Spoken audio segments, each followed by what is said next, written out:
Au Gabon, le vice-président du gouvernement, Alexandre Barrot-Chambrier, a échangé avec les responsables de l'Union internationale de la presse francophone.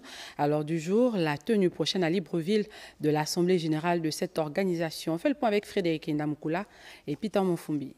Les responsables de l'Union internationale de la presse francophone ont été reçus en audience par le vice-président du gouvernement, Alexandre Barrot-Chambrier. Au centre des échanges, la tenue prochaine à Libreville, les assises de cette organisation. Plus d'une centaine de journalistes nationaux et internationaux sont attendus. Il s'agit de l'organisation au Gabon, en novembre de cette année, des assises internationales de la presse francophone, qui est un grand rassemblement des journalistes francophones venus du monde entier. Et c'est l'occasion pour le Gabon de montrer au monde entier cette nouvelle voie dans laquelle le pays est engagé et aussi de faire à la fois la promotion du côté politique, touristique, journalistique. On compte à peu près 40 pays membres, effectivement des pays francophones tout naturellement et des pays dont la langue nationale est une autre, mais qui ont néanmoins un nombre de journalistes francophones qui adhèrent à l'Union parce que c'est une possibilité supplémentaire à la fois d'avoir du réseau, des collègues dans le monde entier, à la fois de bénéficier des formations, à la fois de participer à des événements internationaux comme celui qu'on préparera cette année. Elle existe depuis 1950, donc cette année on a 75 ans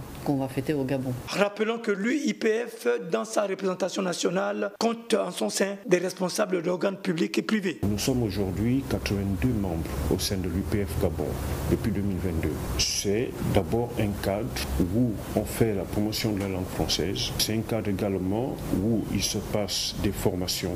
Il faut aussi dire que l'UIPF a d'autres avantages, à savoir que quand il y a une réunion dans un pays, c'est un gros acquis pour le pays en termes de visibilité, en termes de diplomatie médiatique, on va dire. Le Gabon se hisse désormais en 2025 à la 41e place selon le classement mondial de Reporters sans frontières effectué sur 180 pays. Toute chose qui témoigne d'un environnement médiatique de plus en plus attaché à la liberté d'expression et à la pluralité d'opinion. Un climat en nette progression constaté depuis l'arrivée à la tête du pays du président de la République, chef de l'État, chef du gouvernement, Brice Clotaire Oligui Nguema et son équipe gouvernementale.